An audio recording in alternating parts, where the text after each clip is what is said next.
Federal immigration authorities are arresting and deporting a growing number of illegal immigrants in Indiana. This comes as the Trump administration cracks down on illegal border crossings. News 10's Ben Verbanek explains how many deportations are happening and what role local authorities are playing in the process. Roughly 1,400 illegal immigrants in Indiana have either been arrested or deported since President Trump took office in January of this year. That number represents an 80% increase compared to the same time last year. Governor Mike Braun said today that state agencies will now help detain undocumented immigrants. Our Marina Silva joins me in studio tonight to explain how this will work. Marina? Well, as of today, Indiana is formally joining forces with federal immigration authorities to crack down on undocumented immigrants here in the state. Well, we're getting new reaction tonight to Governor Braun's announcement about expanded immigration enforcement in Indiana. The governor says state agencies will help detain undocumented immigrants. Indiana, a state known for farmland, family values, and quiet small towns. But beneath that calm, officials say a storm has been building. Rising concerns about undocumented migration, reports of criminal activity tied to hidden networks, and one urgent question: who is truly keeping communities safe? In a sweeping operation, ICE agents joined state police across Indiana. Over several days, they arrested more than 1,400 people who were living in the U.S. without legal status. Among them, authorities note, were individuals with prior convictions for assault, drug trafficking, and identity fraud. This is not the border. This is the Midwest, now called by some the new front line in America's immigration debate. The message from Washington was direct: federal law must be enforced everywhere, not just in Texas or Arizona. Indiana, with its factories, farms, and close-knit towns, has become the proving ground. For many residents, relief mixes with unease. Can such large-scale actions bring long-term stability, or do they risk dividing communities even further? And will Indiana's model become the blueprint for the rest of the nation? Stay tuned as we break down the story, and don't forget to like, share, and subscribe to follow every chapter of this investigation. Dawn in Indianapolis. The hum of traffic is broken by flashing lights, vans pulling into quiet neighborhoods, and uniformed officers knocking on doors. For ICE, the message is deliberate. Immigration enforcement is no longer confined to border states. No state is a safe haven, one official said. Indiana, long viewed as calm and insulated, has now become proof that federal law applies as much in the Midwest as in Texas or Arizona. The centerpiece is Program 287 grams. Under this arrangement, local law enforcement is trained and authorized to enforce federal immigration law. County sheriffs and jail wardens across Indiana are already moving to sign agreements. The process is clear. When someone is booked into a local jail, their information is checked. If they lack legal status, ICE is notified. Once their local charges are resolved, custody shifts directly to federal authorities. No gaps. No slipping through the cracks. Supporters say this coordination closes a long-standing loophole. Before, local police had limited power, and many individuals arrested for crimes were released before ICE could respond. Now, the handoff is seamless. It's about deterrence, one sheriff explained. If you break the law here and you're undocumented, there's no escape route. But critics raise hard questions. Where does local policing end and federal authority begin? Civil rights groups worry about blurred lines, warning that immigrant families may fear reporting crimes or cooperating with police.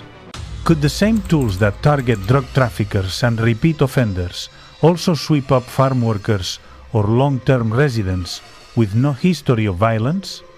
For many Indiana families, however, the trade-off feels necessary. After years of hearing about cartel-linked crimes in distant states, the thought that similar networks could surface in their towns is deeply unsettling. Parents want safe schools. Shopkeepers want streets free of theft. Communities want stability. And the promise of 287 grams is that it brings the weight of both local and federal government together in one coordinated front. The scale is striking.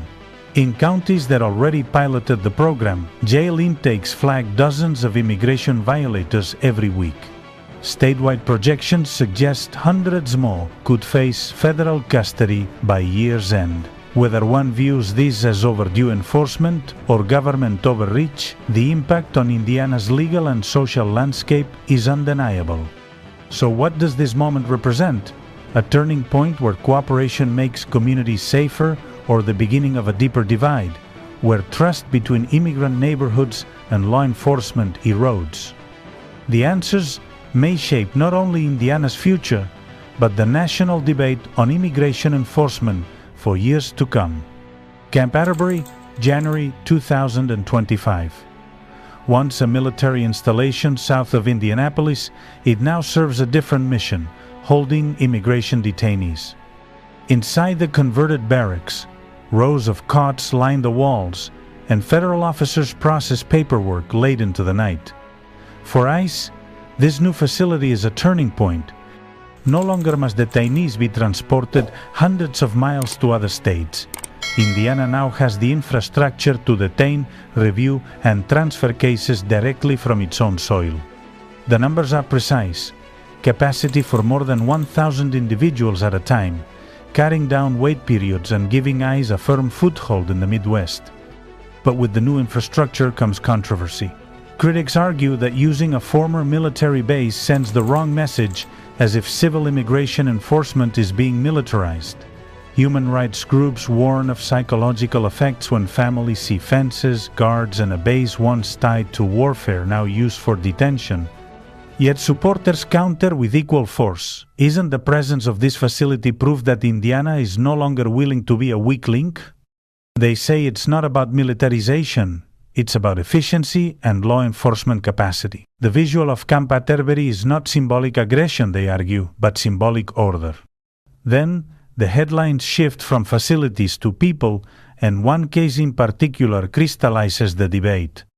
Wilson Chavez, a 27-year-old undocumented immigrant from Honduras, was arrested after a violent incident at a Candlewood Suites hotel in Indianapolis. Police allege he stabbed and killed a man during a late-night altercation in November 2024. For the community, the shock was immediate. A crime scene in a place families use for weekend getaways splashed across local news.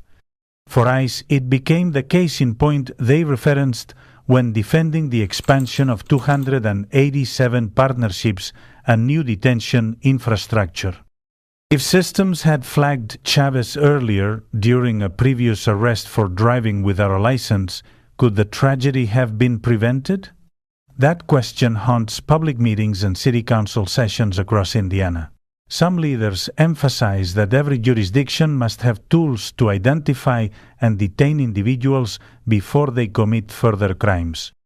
Others warn that treating every undocumented immigrant as a potential criminal risks, eroding trust in law enforcement, driving communities underground, and making neighborhoods less safe in the long run. The divide is sharp, yet the stakes are undeniable: safety, trust, and the line between prevention and overreach. Camp Atterbury and the Chavez case together illustrate a new phase of immigration enforcement in Indiana, not only the expansion of capacity, but also the justification for its use. Supporters highlight deterrence. Opponents warn of stigmatization. And as federal buses keep rolling through Indiana highways, one question remains: will new walls and high-profile cases truly build security, or will they deepen the fractures running through American communities? 1,400 arrests in just weeks, a number that forces the nation to pay attention. Behind the headlines is a deeper lesson. Immigration is not only a border issue, it is a national question, stretching into the heartland where families expected stability. Indiana has become a testing ground. If ICE can enforce laws here in the Midwest, the same model can spread to every corner of the United States. The message carries 4 pillars: public safety, removing those who commit crimes before they strike again; Law and order reminding the nation that immigration, like every other system, must follow legal process. Community trust assuring parents that police protect neighborhoods, not turn a blind eye. And national security ensuring that uncontrolled residency does not quietly reshape the fabric of American society.